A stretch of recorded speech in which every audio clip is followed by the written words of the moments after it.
Baik teman-teman yang dimuliakan Allah, semoga dalam ridha Allah Subhanahu wa taala, semoga selalu berhusnuzan apapun yang terjadi, menerimanya dari Allah Subhanahu wa taala. Baik teman-teman yang dimuliakan Allah, kita sebelumnya sudah mengkaji beberapa nama. Sekarang nama apa, Pak Geri, Pak Anas? Yang terakhir itu nama As-Sami Al-Basir, kemudian Sekarang Hakamul Al-Hakam sama Al-Adil ya. Al-Adil. Al-Hakam. Baik teman-teman, supaya hati kita dibuka oleh Allah, pikiran kita dibuka oleh Allah, mari kita kirimkan doa Al-Fatihah untuk pengarang kitab Imam Ghazali, salawat kepada Nabi, wala hadiniya wali sahibul kitab Imam Abi Hamid Ghazali, sahib Ihyanuddin wal Maqsad Hasanah. Al-Fatihah. Bismillahirrahmanirrahim. Alhamdulillahi rabbil alamin arrahmanir rahim maliki yaumiddin. Iyyaka na'budu wa iyyaka nasta'in. Ihdinas siratal mustaqim, siratal ladzina an'amta 'alaihim. Sebelumnya kita sudah membahas tentang dua pasangan nama, Samia dan Al-Basir. Sekarang insya Allah kita akan mengkaji nama yang juga menarik dan sangat cocok dengan zaman kita sekarang, Al-Hakam dan Al-Adil. Al-Hakam, teman-teman, ini beda dengan Al-Hakim. Al-Hakim itu yang maha tepat kebijaksanaannya, yang maha bijak, kira-kira begitu, yang maha tepat. Sedangkan Al-Hakam maha tepat keputusan-keputusannya, maha tajam keputusan-keputusannya. Al-Hakam, jadi Allah yang maha menentukan hukum dan kadar segala sesuatu. COVID yang berkembang sekarang ini sudah sesuai dengan kadar ketentuan Allah. Ya. Itu bagian dari Al-Hakam. Apapun yang terjadi itu merupakan dengan nama Al-Hakam. Jadi kita nggak bisa juga kemudian merubah itu ya, karena ini sesuai dengan kehendak Allah. Kenapa terjadi sekarang bukan dulu, atau kenapa nggak nanti? Nah, kita serahkan kepada kehendak qudrah dan iradah Allah Subhanahu wa taala. Teman-teman yang dimuliakan Allah, Al-Hakam ini bisa diturunkan ke dalam beberapa makna. Yang maha tepat keputusannya dalam menentukan bahwa seseorang itu syaqiyun aw sa'id. Orang ini ditetapkan sebagai orang yang bahagia ataupun sa'id ataupun syaqi ataupun sengsara di dunia ataupun di akhirat. Tapi jika di dalam Al-Quran dan Sunnah ada kalimat sengsara bahagia, itu maksudnya adalah kesengsaraan, kebahagiaan di akhirat kelak. Tidak benar jika ada orang mengatakan, saya kalau emang ahli surga, ya pasti jadi ahli surga, nggak perlu beramal. Nah, ini orang maghrur, ya, tertipu. Dia tertipu dan lupa dengan satu ayat, wala yaghurrannakum billahil gharur. Janganlah kamu tertipu billah. Nah, ini kan ada kalimatnya billah. Karena rasa harap yang berlebih kepada Allah tapi tidak awas terhadap Allah. Jadi kita kepada Allah itu ada khauf, ada raja, ada rasa hati-hati, rasa takut, rasa waspada, tapi juga ada rasa harap. Kalau kehati-hatian berlebih, muncul ketakutan, bisa putus asa. Jika rasa roja, ya, harapan berlebih, terlalu pede. Ya. Suatu kali hal ini terjadi pada sebagian sahabat Nabi. Lalu sahabat bertanya, nah ini enaknya ketika Nabi hidup. Apapun dikonfirmasi kepada baginda Nabi SAW.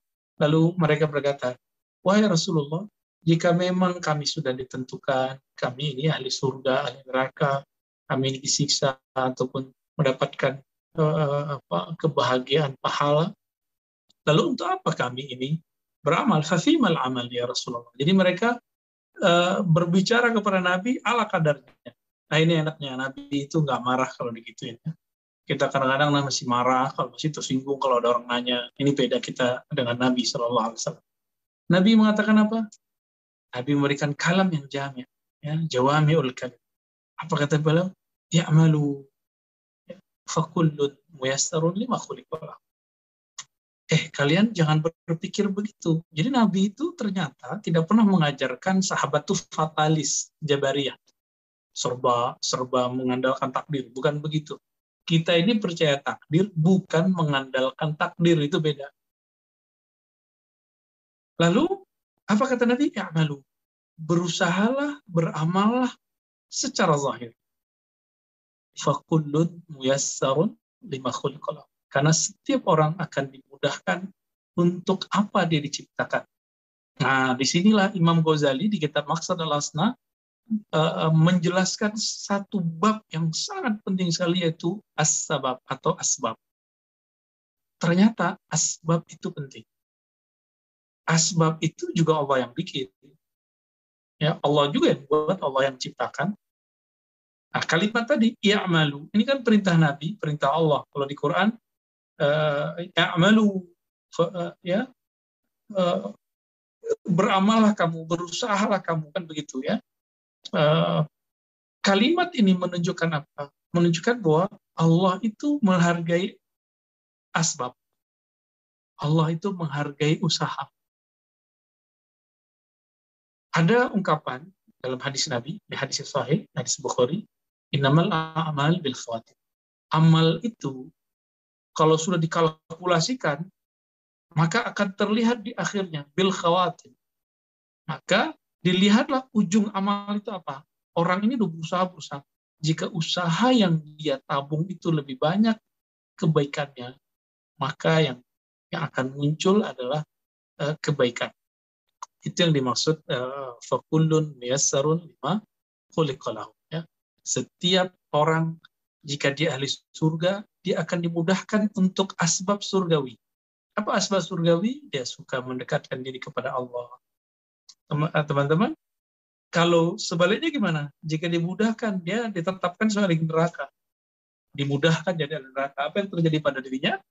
Dia dimudahkan untuk mendurhakai Allah. Teman-teman, tidak ada kita yang tidak berdosa.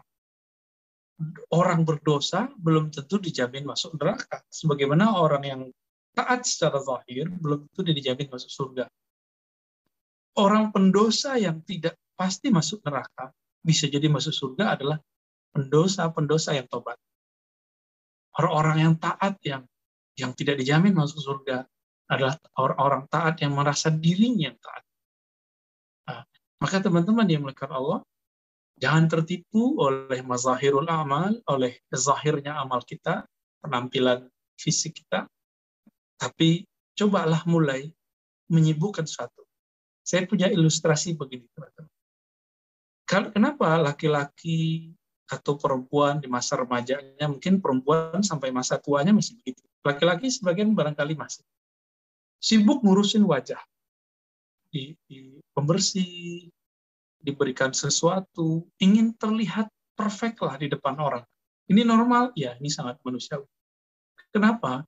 Karena dia mungkin bekerja, bertemu dengan orang, dan ada interaksi, dan muka ketemu muka, wajahnya akan diperhatikan orang. Oleh karena itu, orang ini perlu penampilan yang meyakinkan, penampilan yang seger, penampilan yang menarik. Itu kalau kita mau dilihat manusia. Teman-teman, Allah itu alimum bidzatis sudur.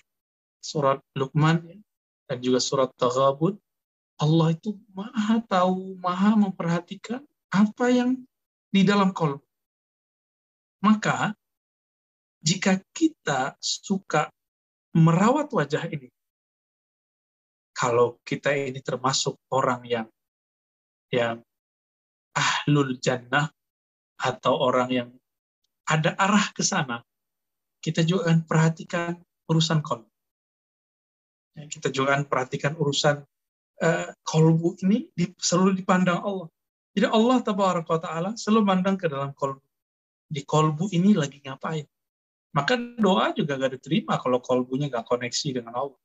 Ketika orang berdoa, dia memikirkan apa? Ketika orang berdoa, yang tergambar dalam dirinya apa? Dia minta ke tembok, dia minta ke sesuatu yang kosong, tiada, atau yang dia minta itu cuma alif lam lam ha, huruf, atau emang dia meyakini ada zat yang maha mutlak yang tidak dapat dicapai oleh pikirannya, tapi maha nyata dalam dirinya, yang menghidupkan badannya, yang menumbuhkan rambut-rambut di badannya, yang mengalirkan sumber darah di tubuhnya, yang menghantarkan rezeki kepadanya. Ini semuanya nyata. Maka dia yakin pasti ada yang mengurus ini. Itulah bernama Allah. Di saat dia berdoa, ada keyakinan ke sana, ini yang disebut hudurul qalbi ma'allah. Qalbu hadir, terkoneksi kepada Allah Subhanahu wa Ta'ala. Maka sahabat-sahabat teman-teman karena Allah Al-Hakam, ya, Allah Tabaraka wa Ta'ala menentukan, memutuskan ada orang ahli surga, ahli neraka. Tapi Allah juga menentukan asbabnya. Itu sebabnya ada satu celah di dalam diri kita, walaupun kita ini bergerak di bawah takdir Allah. Allah memberikan suatu ruang dalam diri yang disebut dengan kasab atau ikhtiar. Kesadaran memilih.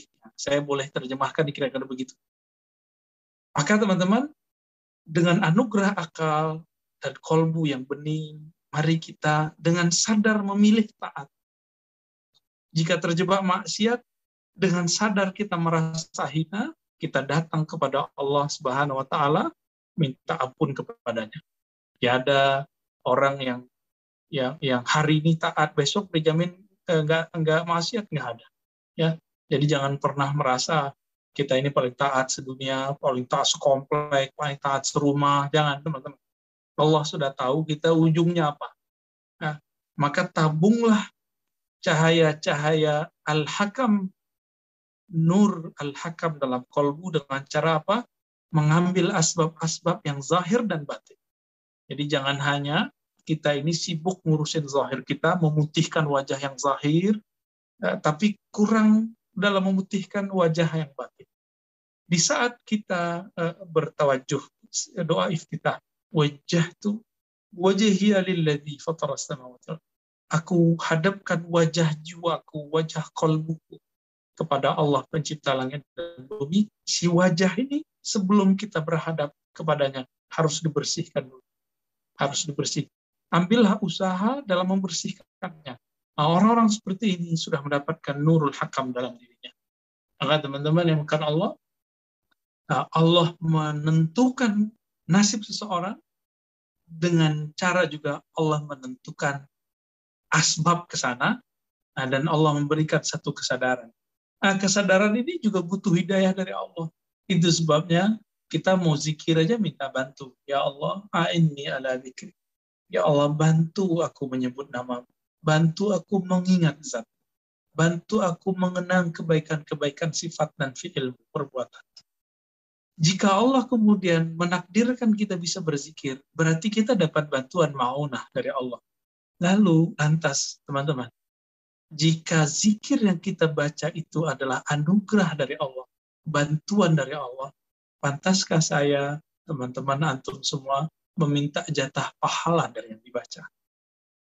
Saya rasa kita tidak pantas, ya. Oleh karena itu, jika sudah beramal, jangan pikirkan pahala.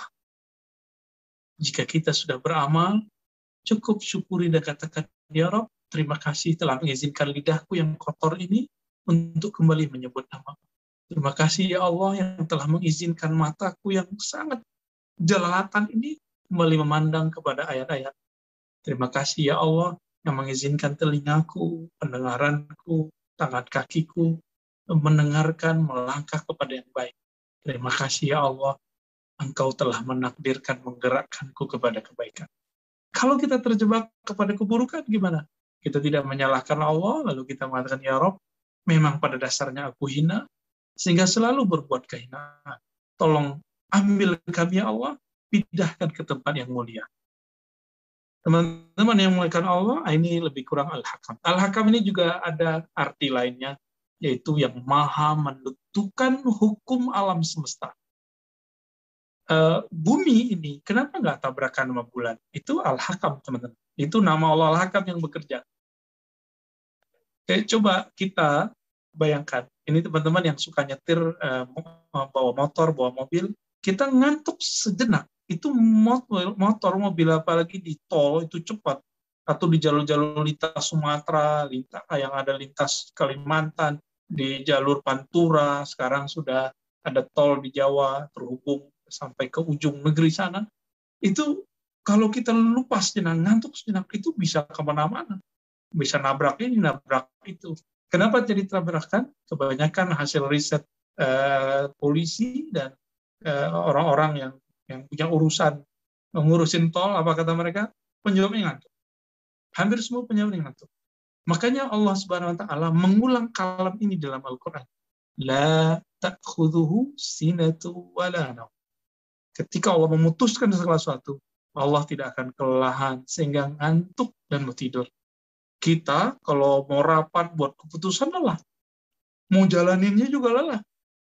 Apalagi orang Indonesia ini punya karakter, kalau ada orang yang ngusulin sesuatu, langsung dia yang diperintahkan. Itu sebenarnya bagus, tapi tidak semua orang siap. Ada orang yang cuma siap ngusulin, ngomong doang, tapi nggak siap bekerja. Ya, Allah itu Al-Hakam. Semuanya sudah sesuai dengan takaran. Maka Al-Hakam fil qadar. Allah sangat tepat dalam memberikan kadar segala sesuatu. Bayangkan kalau bumi ini bergerak tidak sesuai dengan perhitungan yang rigid, dia akan berbenturan dengan bulan, dengan Mars, terjadi kiamat. Ya. Jika di tubuh kita air berlebih, panasnya berlebih, ini yang terjadi demam. Ya. Jadi di dalam diri kita ada minimal 4 anasir besar, anasir air. Ya. Kita kan minma daripada air. Ada api, ada tanah, ada udara. Ini karena stabil, maka kita merasa sehat. Jadi kalau mengikuti ilmu kedokteran lama, kalau dulu itu di zaman-zaman Yunani kuno, yang kemudian direvisi oleh Ibnu Sina, walaupun masih diikuti oleh Ibnu Qayyim, mereka kan dokter semua ini. Jelinus namanya di Yunani kuno, mereka itu menggunakan yang disebut dengan senyawa. Atau bukan senyawa kalau bahasa mereka ya, anasir.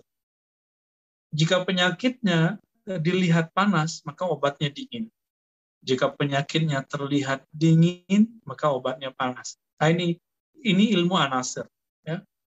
Nah, Allah Subhanahu Wa Taala sudah menciptakan tubuh kita secanggih itu, tapi karena kesalahan kita sendiri, kita kurang pas menjaga sehingga terjadi sakit. Jadi teman-teman, Allah itu menciptakan manusia, lalu manusia terlahir sangat perfect sekali.